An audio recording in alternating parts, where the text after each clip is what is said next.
Hi, welcome to another episode of Out and About with CAZA, where we explore everything of interest to the English-speaking community. Today we're going to meet a new and exciting organization that works in the south of the Gaspé called Accroche-Cœur. Today to talk about it is the president of the board of directors, Élise Martin. Merci Élise d'être là. Thank you for coming. Thank you. I said Martin, but it's probably Martin. Martin. It's all right. So you're the president of the board? Yes, I'm a pediatrician. You're a pediatrician. So Dr. Martin, thank you for coming today.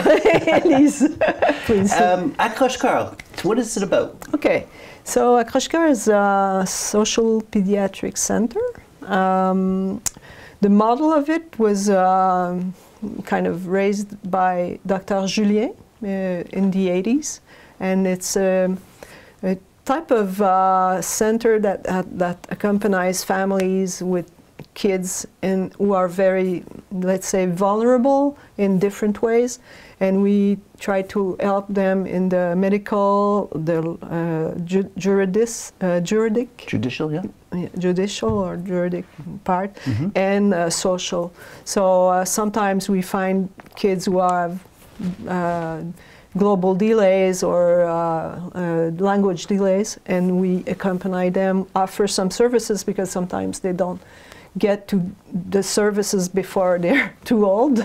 So we're trying to, the model is to accompany families. Sometimes there are families who don't really like to go to the hospital, or who can't go to the hospital because they don't have a car and anything. So we try to work with them, and in that kind of model, the parents are part of the team. You know, we work with them, we get involved, we look at what are the real needs of these kids. We want to have some kids that grow to be happy in life and grow to their best potential.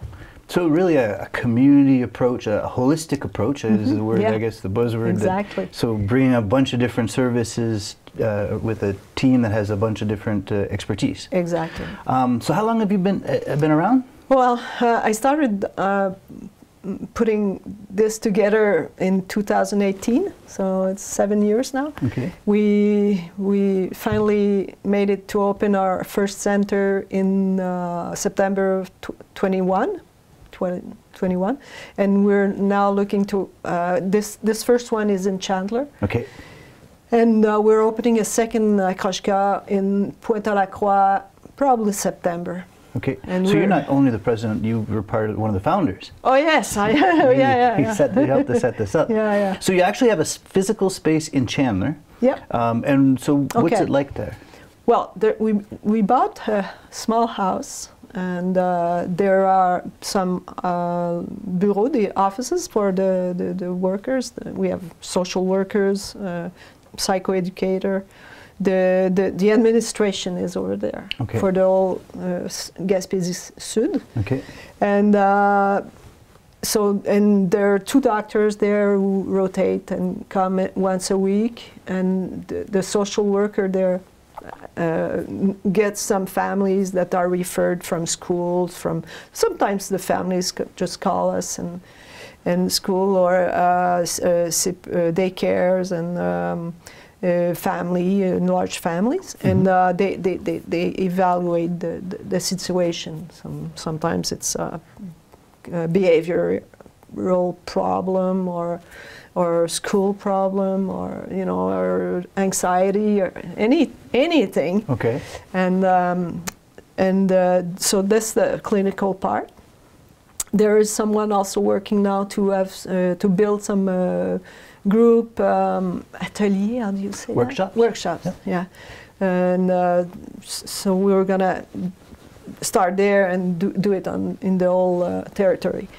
So this is the Centre Fixe, the place, the house, and we have a bus. We have a bus called the Mobilicœur that goes. It's a mobile clinic, and we have everything in there to evaluate and see a kid. And oh wow! Nice. Yeah, it's cool. And we go to houses. Sometimes families don't have a car. We go to their place, or we go to here in New Carlisle. We stop at the church at the in the parking lot there. It's nice. There are big trees. So during the summer, it's very nice. Or we go to some anywhere they accept us anyway, and we kind of travel. So we will have another center in Pointe-à-la-Croix, and eventually, I hope, we should build the idea of getting one in Bonaventure, Merci Bonaventure. Okay, more in the Bay. So do people go to your center in Chandler, or is that just okay? So families will actually go there for services, and but you know, the families from Rocher-Percé, right? And then here we see some. Often we see kids at Family Ties or the Centre d'Action Bénévole here in near Passepébiac. Yep. So we're all over the place. Right. So you can use the partners' places, the schools. Yeah. But sometimes during the winter time we go inside. Sometimes in the houses when the family is accepted. Okay. It's a very voluntary service too. We have to say that. And so you were saying you get referrals from schools or from other organizations anybody. Or people could call. Yeah. And I'm just trying to. So your clientele are children? 0 to 18. To 18. Okay, so all children. But we help. Sometimes the problem, the kid has a problem, but the parent also needs help, and it's a family thing. Right. So you don't just treat whatever the problem is presenting. We help the parent to find services sometimes, but we don't really directly treat the parents, but we can offer. You work with them, support. As you said, they're part of the team. Yeah, exactly. So you're helping them to be part of the solution. Yeah. That's really great. And so you cover just the whole south of the Gaspé, is that correct? From Rocher-Percé to Avignon, all the way up to further than Matapédia. Oh, okay. Wow, that's a big territory. Yeah. So you mentioned some of the types of people that are on your team. How big is the team? Okay, so we have 3 teams. We have one team every MRC. There's 2 doctors, part-time, and there are, now we have 1 social worker or a psychoeducator in each MRC. Okay. But we're looking to have two social workers in each MRC because we need to grow. But we have to talk with the government to have some support, financial support, and we have a lot of support from the companies, and a lot of cooperative community helps us. Okay. But it's not easy, and it's not enough, and we ask a lot. You know, in Gaspésie, it's often the same people we ask money to. That's right. A lot of people get the same knocks on the door. Yeah, in Montreal it's different. That's what I try to explain to the people who are in the Fondation Dr. Julien and at the government. Right. So technically you're a not-for-profit organization. We're not-for-profit. So the doctors are paid by the RAMQ. Okay. And we pay the salaire, what do you say? Salaries? Salaries, of our workers. And also we can use some private support from speech therapist, educational therapy, physio or psychology, if the services, so we will pay the private part. Okay. If we see the service is not available through the normal channels, we try to, because prevention is, for me, is the most important. You can't wait for a kid to wait you can't wait 3 years to get a service, and then things get worse, behavioral problem gets worse, and these kids, those families, they are stuck in a place where it's tough, and they end up being called by the YP, and we want to prevent that. Right. We want to support, accompany, teach the parents. Sometimes they miss a bit of parental skills that they can get help from us, and if you treat things like that early, we prevent So that's where A those lot. the workshops and the Yeah, proactive things exactly. come in. So Yeah, yeah. what types of workshops are you thinking of holding? Well, a lot on parental competence. Yeah, skills. Skills, Yeah. yeah. And also, well, we're making some workshops like cooking workshops, Nope. but we will address those things while we are doing that. Right. You know, it's for fun. More fun than, Yeah. than sitting in a chair and listening. Yeah, exactly. And then there will be, I want to introduce some screen behaviors, screen media, social medias. Social media and Yeah, okay, the how to TikToks use, and how to use them, understand what's an algorithm, where you end up with, you know. yeah, all the dangers associated. Yeah, exactly. Kids, you know, young people don't realize sometimes. So I guess the other part that I'm interested in, being from CASA, we know each other through, you've approached us and we're partners. Yeah. And so are you able to do work with the English-speaking community as well? Oh, yes. Obviously your English is great, but Oh, like thank your you. team is, your team's open to that too? It's a... Yeah, very much. We try to hire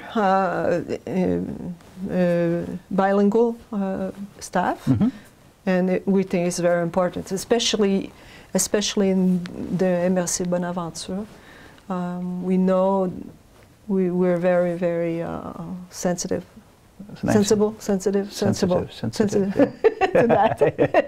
Well, and that's great, because I know there's a lot of, you know, through our work at CASA, we know families who are struggling as well, and sometimes you know, they don't know where to turn for help, and like you say, a lot of them aren't comfortable or aren't able to make it to a CLSC or to a hospital.